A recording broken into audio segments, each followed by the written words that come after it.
No começo eu achava que o meu conceito estava certo também, né? Tem isso, né? E daí veio assim, tudo meio ao léu, assim, né? Mas você vê o resultado. Ah, já sei. Você vai colher aquele morango vermelho maduro?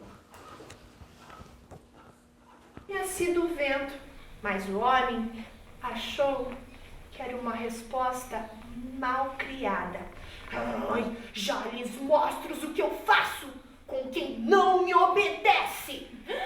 E arrancou a flor azul, que estava bem na sua frente. Diante de todos os conhecimentos que nós temos já aí colocados, alfabetizar uma criança até 8 anos.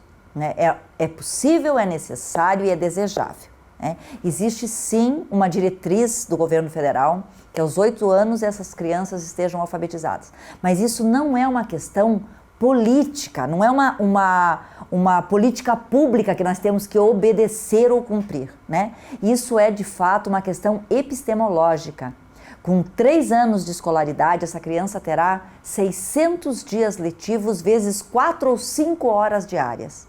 E isso significa que é um tempo mais do que suficiente para essa criança sair do 3º ano ou do 1º ciclo sem fazer bolinhas, sem fazer cobrinhas ou colocando para escrever palavras algumas letras aleatórias. A angústia do professor é justamente essa: encontrar alunos no 3º, 4º ano mal alfabetizados e aí então fazer um processo de recuperação desse aluno. Esse preparo para o mundo das letras parte da vivência das crianças, parte de tudo que é significativo para elas, de tudo que está na sua casa, no lugar onde ela vive e também na escola. Então, se o professor ele não insere realmente o que é verdadeiro, o que é lógico, o que é concreto na cabecinha da criança, ela vai crescer com esse pensamento.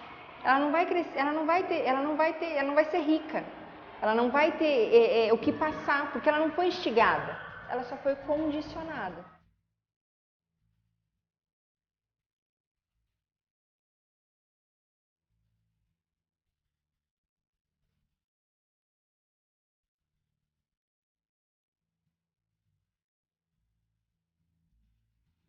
Essa criança pode sim, com 8 anos de idade, sair lendo, portanto compreendendo o que lê, e sair escrevendo para ser compreendido pela sociedade. O professor ele tem que ser mediador desde as séries iniciais até o ensino médio. Só assim a gente vai ter uma qualidade realmente na aprendizagem. Episódio de hoje: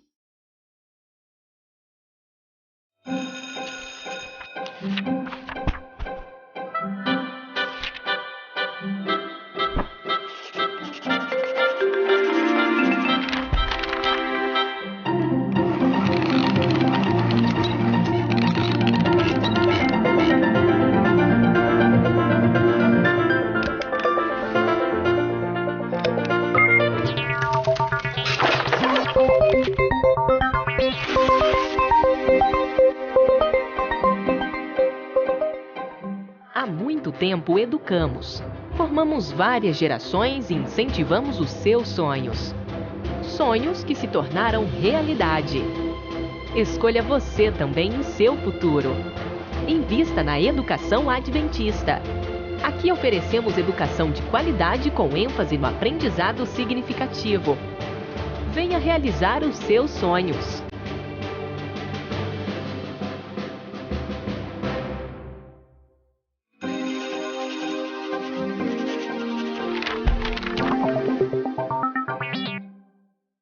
A alfabetização ecológica nada mais é do que aproximar a criança, não só a criança, mas também da gente se deixar aproximar de tudo que é natural. É a criança estudar a planta, mas ela também ter contato com a terra, com o ar, com a água, é sentir. O meu nome é Marco Felipe Reis Mertens. Eu tenho 8 anos. Essa daqui é a minha orquídea. Eu gosto muito dela. A minha planta, a Himenocalyx, eu plantei ela com muito amor. Daí Eu não tenho minha letra do alfabeto das flores. E essa flor é a minha flor preferida. E a gente já plantou o alfabeto das flores. Eu plantei a lamanda, foi muito legal. Eu me sujei bastante, eu gostei bastante mesmo. E eu tô aprendendo bastante coisa.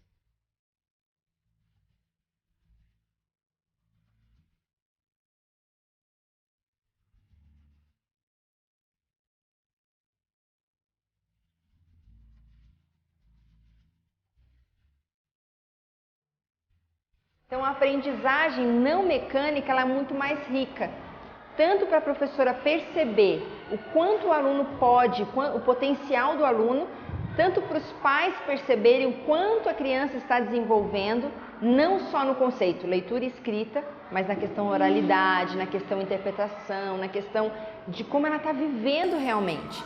Então, todos acabam ganhando. E a gente não pode perder, hoje mais do que nunca, que a escola, se ela não ensinar a pensar, ela não serve para mais nada. Então, eu estou falando aqui de 2 pontos de vista. Do ponto de vista metodológico, as técnicas, os encaminhamentos utilizados na escola, eles precisam ser pensados de forma a desenvolver raciocínio na criança. O que for mecânico precisa ser questionado, né? Porque nós mesmos, nós temos um aprendizado mecânico na nossa vida do dia a dia, não é? Nós temos um aprendizado mecânico para dirigir um carro, para utilizar, por exemplo, o computador, para um eletrônico qualquer de casa. Você tem lá uma parte que você treina. Então, essa parte mecânica repetitiva, ela é necessária na vida. Agora, se for só ela e que não propicie ação reflexiva, gente, é adestramento, não é ensino. Nós precisamos despertar o interesse em nossas crianças. E essa é a fase áurea, é a fase importante. Se nós fizermos uma boa alfabetização, nós vamos ter bons alunos, alunos que vão aprender a se concentrar um pouco mais, vão aprender a expressar o que sentem e expressar opiniões nas nossas redações, né? A maior parte das redações, os alunos têm dificuldade em fazê-las. Por quê? Porque não conseguem expressar o que sentem. E isso em função até da geração que a gente vive, né? Uma geração que vive muito dentro de casa, ligada a uma máquina, com poucos irmãos, porque hoje a maior parte das famílias tem apenas um filho. Olha lá quando tem 2. Aí elas chegam na escola, é um mundo diferente, com mais crianças, aprendendo a respeitá-las, aprendendo a conviver com elas. E com esse ingrediente a mais, que é agora aprender a ler e escrever. Ela precisa ser uma extensão do quintal da casa da criança. O que eu quero dizer com isso? A escola precisa ser gostosa, a escola precisa ser acolhedora, a escola precisa ser um lugar onde a criança se sinta bem, onde o pai, a mãe, o avô, a avó, eles percebam que a criança é muito amada nessa escola e, portanto, ele vai ficar muito seguro com relação a isso e vai querer fazer parte dessa dinâmica toda. Bem, eu acho muito importante, né? Porque estamos na área rural. Eu quero que minha filha crie tanto esse amor, né, pela terra igual a gente tem, que não, né, prefere ficar com meu pai e com a minha mãe no mesmo terreno e tal coisa, né? Então, eu prefiro que ela aprenda assim, porque é importante para a vida dela. Tipo assim, é o que temos que fazer, é cuidar da natureza, né, para a gente poder viver bem, né? E eu acho muito importante. A criança é curiosa pela própria natureza, ela já nasce curiosa, ela já nasce querendo descobrir o mundo. E a gente, através da alfabetização, tira partido disso tudo. Então, quando a criança vai para o jardim, o que ela vê no jardim? O que ela descobriu nesse jardim? Que inseto? Qual é a cor da borboleta? Qual é a nova flor? Qual é o colorido dessa flor? E ela vai ter um prazer enorme de escrever, de ler para os amigos e também para os colegas, de elaborar uma receita com a couve que ela ajudou, com a verdura que ela ajudou a cultivar.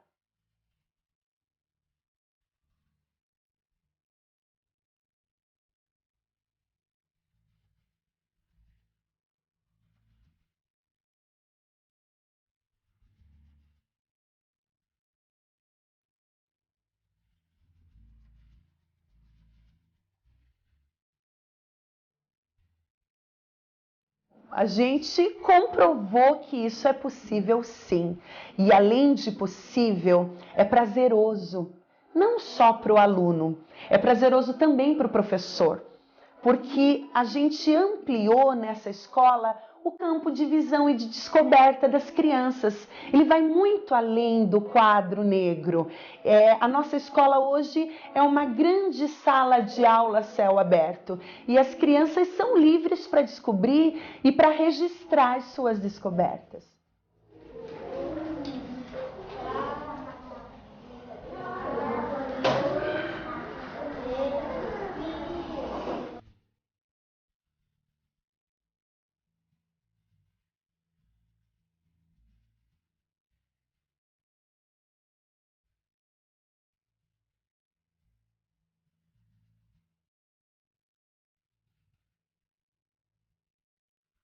Eles tiveram muito interesse na minha gravidez.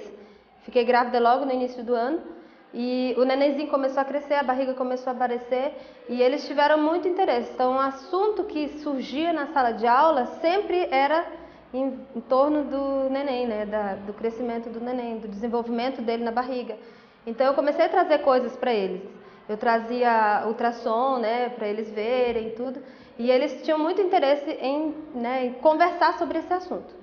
Então eu trouxe figuras e imagens de outros seres mamíferos, né, na barriga da mãe e assim, são imagens muito interessantes. Então eles tiveram curiosidade sobre todos e aí elegemos um desses animais que pudéssemos estudar, né? Estudar toda a gestação e como que ele desenvolvia. Então a gente escolheu o canguru por ser um animal bem diferente, exótico e que a gente não tem costume de ver ele, né, ter contato com ele tanto, né? Como nós trabalhamos com a curiosidade dos alunos, nós estimulamos os alunos a serem curiosos, a buscar o conhecimento, né? Com esse processo, com certeza, em algum momento eles vão procurar a leitura e a escola está estimulando essa questão da leitura também. E isso vai ajudar muito, porque você vai aprender a escrever melhor lendo mais. Você vai aprender a se posicionar em determinados assuntos através da leitura e do conhecimento que você adquiriu. Então nós entendemos que dentro desse processo, estimulando a criatividade, estimulando a curiosidade, nós vamos no futuro ter realmente cidadãos que saibam se posicionar de maneira mais consciente. Isso vai desenvolver um ser humano totalmente reflexivo, criativo e também preocupado em interagir e fazer parte daquilo que está vivendo.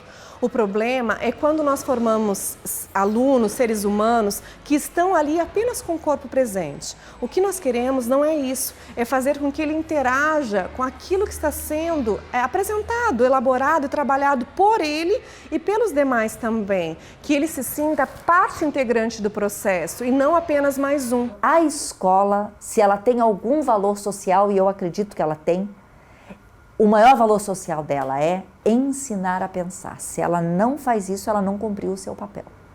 E a segunda questão é que a escola tem a oportunidade de formar uma outra lógica social, né? A lógica que está aqui no nosso país, ela não precisa ser a definitiva. A história muda se quem faz a história pensa de forma diferente. E a tarefa da escola é essa, né? Eu acredito que o nosso país tem jeito. Eu acredito sim que nós somos responsáveis por ter uma outra visão da sociedade e para isso entraria sim o trabalho com valores, o trabalho firme com a ética dentro da escola para a construção de uma lógica social, de uma sociedade justa e que tenha de fato os mesmos direitos. Eu sou uma entusiasta pela educação. Eu acho que a educação ela só tem sentido quando a gente consegue sentir essa educação. O professor precisa ter um espaço onde ele goste de trabalhar. O que a gente tem percebido ao longo desses anos todos é que a criança, ela pode ter na escola, sim, um ambiente que talvez ela não tenha em casa. Ela pode encontrar, por que não na escola, o abraço que talvez ela não encontre em casa. E aí a escola tem um papel fundamental, que é de suprir, sim, algumas necessidades. E a gente percebe que a criança, ela se torna mais sensível, ela se cuida, ela cuida do colega, ela cuida do amigo e, por consequência, ela cuida do planeta, ela cuida da árvore que ela ajudou a cultivar, ela cuida do passarinho que visita a árvore que ela plantou. E isso é um encanto. O aluno ele constrói e ele descobre a escrita e a leitura pensando, não reproduzindo. Essa é a grande diferença, né? Então, ao invés dele reproduzir aquilo que a gente ensina, tudo prontinho, ele vai construindo, vai criando, e ele tem muito mais interesse e satisfação em aprender, porque ele está envolvido num mundo cheio de alegrias e de novidades, e aquilo ali faz ele ter muito mais satisfação em aprender, né? Muito mais alegria em aprender. Eu acho que a gente tem essa responsabilidade de oferecer muitas possibilidades. E geralmente, principalmente, se falando de alfabetização. Eles vão aprendendo com as coisas que tem e, tipo assim, e o processo é muito rápido, assim, porque eu vejo, tipo assim, quando eu era criança, eu achava que pelo que eu vejo dela, do que eu me lembro, ela aprende muito mais rápido as coisas, muito mais fácil. Ela tem 5 anos, ela já sabe o ABC, ela já sabe contar, ela já sabe as cores, já sabia antes e tudo mais, e ela sabe... criança tem cada pergunta, assim, né? Então ela pergunta o porquê das coisas e o que tem por trás daquilo. Porque uma coisa que eu acho bem interessante da gente estar pontuando, todos os projetos que vocês podem acompanhar aqui na escola, ele tem um ponto de partida. A nossa criança é feliz fazendo isso? A nossa criança vai achar prazeroso? Ela vai se divertir? Se a resposta for sim, ótimo. A gente está no caminho certo, porque a gente não pode esquecer, falando de educação ambiental, falando de alfabetização, que a criança precisa ser feliz. Se ela for feliz, ela vai ser um adulto feliz. Aqui ela está trazendo quem? Quem que é esse moço? O alfabeto, é. Esse é o primeiro projeto que eles tiveram, né, filha? E foi legal? Hã?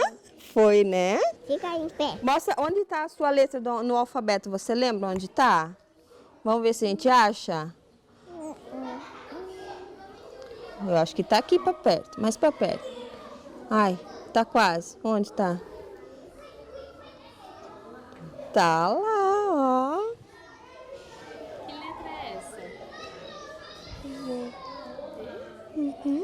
V de VV? E de Vivi? É Vivi. Tudo que existe na escola é fruto de algum projeto e acaba acrescentando e abraçando e acompanhando os alunos que ainda virão.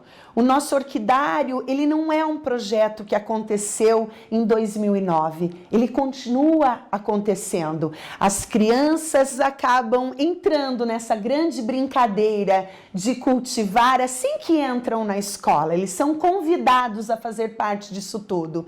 Então nós temos um orquidário onde as crianças cultivam as orquídeas, eles estudam essa orquídea dentro de uma cadeia alimentar, nós temos uma mandala de lírios, nós temos um alfabeto de flores que foi construído com a ajuda dos pais, dos avós, dos próprios alunos e é cultivado por eles. Nesse alfabeto das flores, a grande maioria são flores dos jardins mais antigos da região, que a gente fez questão de resgatar, mas tem flores da época também.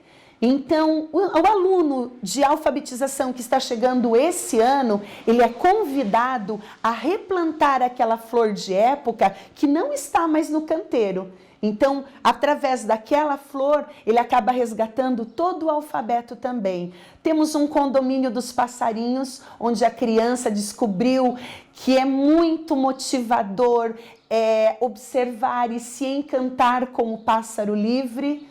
E por aí vai, cada canto e cada recanto da escola acaba sendo encantador. E a criança compreende muito mais o que é uma letra se ela não começar a aprender a ler pela letra, né?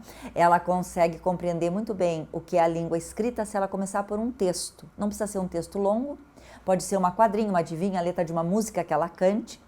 E a professora vai fazendo uma reflexão sobre esse texto, até chegar nas palavras, na sílaba e na letra.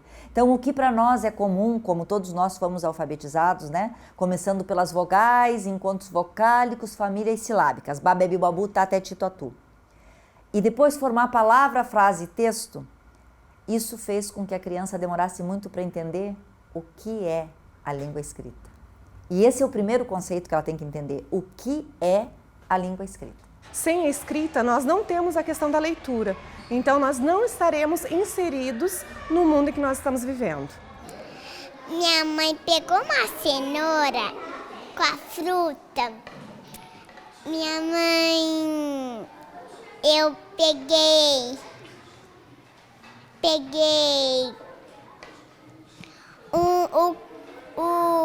uma fruta, banana, lá na minha casa. Aí eu fiz o coelho lá dentro do buraco na cama da minha mãe. E o rabinho dele, minha irmã estava com medo do rabinho dele. Ela tem que compreender que tudo que ela fala pode ser escrito. E tudo que é escrito representa se converte em fala. Tudo que é escrito pode ser transformado em fala. Quando a criança aprende isso, ela quer escrever. E aí nós não temos mais tanto trabalho como no outro processo, né? Da sílaba, letra, palavra. E aí quando a professora faz isso, com a música que ela organiza a sala nas suas rotinas, com a música da novela, a música que está na moda, tira lá uma estrofe e começa a refletir, começa a separar, começa a trocar letras e essa criança vai então ter interesse em trabalhar com aquele texto. Por quê? Porque é um texto que ela conhece, é um texto que a sociedade usa, né? Agora, isso não é atual, isso tem 25 anos, né? A Emília Ferreiro veio numa pesquisa mostrando para nós que o aluno aprende a língua escrita de uma forma diferente que a professora quer ensinar. E isso deu o quê? A possibilidade de se criar metodologia que contemple a possibilidade de ele colocar as suas hipóteses na hora de aprender. A diferença toda está no contato. Uma coisa é a criança aprender somente no livro. Uma coisa é a criança aprender somente no quadro negro dentro daquilo que a professora propõe. Outra coisa é a criança aprender pela experiência, tocando, sentindo o aroma, sentindo a textura. A aprendizagem que é feita através da experiência, ela é muito mais significativa. Eu faço leitura ali no Bosque das Flores. Daí eu leio vendo as flores. Eu imagino que as flores são minha vida. Deu? Há 9 anos atrás, a nossa escola era bastante árida, tinha muita brita e tinha raríssimos canteiros. Para que a escola fosse gostosa e a gente tivesse a participação dos pais, a gente escreveu o primeiro projeto chamado Canteiro de Poesias. As mães ajudaram as crianças, os professores, a desenhar esses canteiros. Para cada canteiro de flor, nós descobrimos uma poesia sobre essa flor. Então, nós passamos a ter o canteiro de amor perfeito com a poesia do amor perfeito, o canteiro da Margarida com a poesia da Margarida. E nós constatamos que o ambiente escola, ele também pode ser um ambiente alfabetizador, porque a criança era motivada não só a contemplar a flor, a beleza da borboleta que visitava a flor, mas também descobrir como se lia aquela poesia que falava tão lindamente sobre aquela flor. Ler é um instrumento que é possível se transformar no mundo através dele, né? Tem gente que não usa, mas que é possível A autonomia do ser humano, né? Sem sombra de dúvidas, vem pela leitura. Alfa e beta, Aleph e Bet, são as duas primeiras letras dos alfabetos grego e hebraico. Um alfabeto é o álbum das letras sozinhas. No entanto, é do encontro que nascem as palavras, a língua, os livros. No hebraico, a união de Aleph e Bet formam a palavra pai. E da mesma raiz da primeira letra, deriva o verbo aprender e em seu tronco intensivo o verbo ensinar. É por isto que o aprendizado intensivo é o ensino. Para dizer tudo na língua portuguesa são necessárias 26 letras, mas apenas o uso de uma, do alfabeto oriental, já seria capaz de expressar o propósito de todas as outras. A família criando leitor é o que mais a gente deseja, que eles tragam de casa o desejo de ler.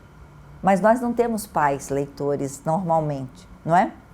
A maioria das famílias fica mesmo como seu divertimento principal o lazer, né? Eles ficam muito mais em frente à TV do que em frente ao livro, ao jornal, à revista. E essa família, ela é fruto de uma escola que não priorizou a formação de leitores. Então nós precisamos chamar a família para a escola, ler para a família, com a família e pela família. Desenvolver projetos, sabe aquela reunião que a gente chama só para entregar o boletim, só para dizer que o aluno precisa disso, só para dizer que precisa daquilo? Uma dessas reuniões pode ser trocada por uma grande festa de contação de história. Trazer um bom contador de história, trazer um professor que fale sobre a importância da leitura para aqueles pais. Eu conheço muita gente boa que faz isso. Conheço muita escola pública que chama esses profissionais para trabalhar com os pais. 40 minutos, não precisa mais do que isso. O livro precisa ser significativo para ela, para que ela tenha vontade de percorrer o livro todo, de ler o livro todo. E é sempre um encanto quando a criança consegue ler o seu primeiro livrinho. Aí ela não para mais.